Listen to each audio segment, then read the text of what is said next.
ये कहानी है सुंदरलाल की, जो एक गांव में अपनी पत्नी सुमन और बेटी रिया के साथ रहता था।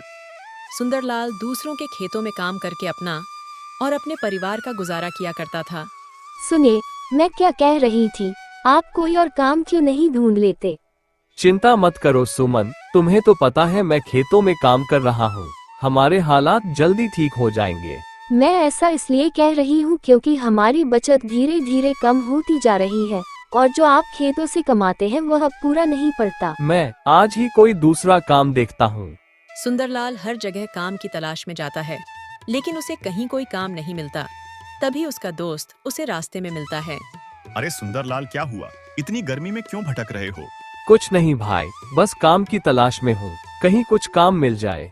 तुम कोई अपना नया काम क्यों नहीं शुरू करते? ऐसे तो तुम्हें कहीं भी ढंग का काम नहीं मिलेगा। पर क्या करूँ सूरज भाई, ये समझ नहीं आता। अच्छा, कुछ सोचते हैं, पहले कुछ पेट पूजा कर ले। तभी वह दोनों पास के ढाबे पर जाते हैं। भैया जरा 2 प्लेट रोटी सब्जी लगाना।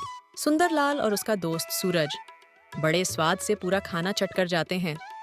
कितने पैसे हुए भैया? भैया 700 रुपए। क्या भैया, खाना है ये या फिर कोई खजाना? इतना महंगा तो बड़े होटल में भी नहीं मिलता। हाँ भैया, ये ढाबा ही है ना। भैया मैं कोई मजाक नहीं कर रहा, आप बस पैसे दे दो। इतना महंगा खाना और स्वाद में भी इतना खास नहीं। इससे अच्छा खाना तो मेरी पत्नी बना लेती है। तो उन्हीं से ही क्यों नहीं बनवा लेते? पैसे दो और चलते बनो यहाँ से। सुंदरलाल, मैं दे देता हूँ, कोई नहीं। सुंदरलाल और सूरज ढाबे से चले जाते हैं। घर पहुंचकर सुंदरलाल अपनी पत्नी को सब कुछ बता देता है। उसकी पत्नी बोलती है, लोगों के लालच की वजह से ही आम इंसान ढाबे पर खाना नहीं खा सकता। अगले दिन सुमन खाना बना रही होती है। सुंदरलाल का दोस्त सूरज घर आता है। सुंदरलाल अपने काम करने के बारे में सोचता रहता है। अरे सुंदरलाल, सोचा कुछ नए काम के बारे में? नहीं भाई, अभी नहीं। तभी सुमन सुंदरलाल और सूरज के लिए खाना लेकर आती है। वह दोनों खाना खाने ही लगते हैं। तभी सुंदरलाल का दोस्त बोलता है, वाह सुंदरलाल, क्या जबरदस्त खाना है। यह तो उस ढाबे से भी ज्यादा स्वादिष्ट है। तभी सूरज बोलता है, क्यों ना सुंदरलाल, हम दोनों एक साथ अपना ढाबा खोले। जब भाभी इतना अच्छा खाना बनाती है तो हमें किसी और की भी जरूरत नहीं है। लेकिन मेरे पास इतने पैसे नहीं है। पैसों की चिंता मत करो, अभी मैं पैसे लगा दूंगा, तुम धीरे धीरे बाद में दे देना। हाँ, यह अच्छा है। सुंदरलाल और सूरज अपना ढाबा खोल लेते हैं और सुमन खाना बनाना शुरू कर देती है। तभी एक ग्राहक खाने की खुशबू से उनके ढाबे पर आता है। अरे भाई, बहुत जोर से भूख लग रही है, आपके ढाबे पर जो भी मिलता है जल्दी दे दो। ग्राहक को खाने में रोटी सब्जी दाल चावल देते हैं। ग्राहक खाना खाकर बहुत खुश होता है। अरे वाह, कितना अच्छा खाना है, दिल खुश हो गया। मैं तो अब से यही आया करूंगा।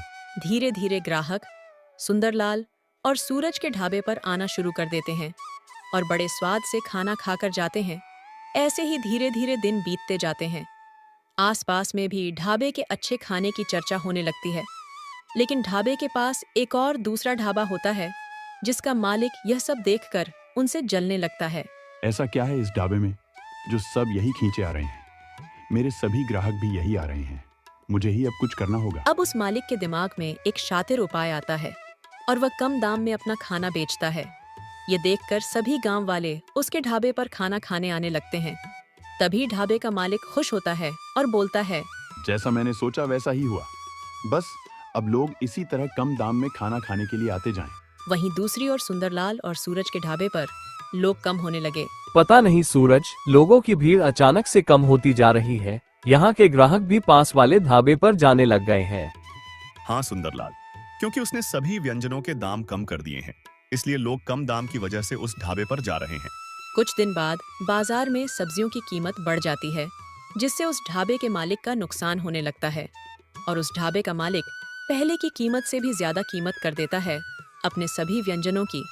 और वहीं दूसरी तरफ सुंदरलाल अपने सभी व्यंजन के दाम उतने ही रखता है। इसके बाद से गांव के सभी लोग सुंदरलाल के ढाबे पर खाना खाने आने लगते हैं। इस तरह से सुंदरलाल और सूरज का ढाबा अच्छे से चलने लगता है और आगे चलकर सुंदरलाल खूब सफलता प्राप्त करता है। अरे रुको रुको, कहाँ जा रही हो? लाइक शेयर और सब्सक्राइब तो करते जाओ।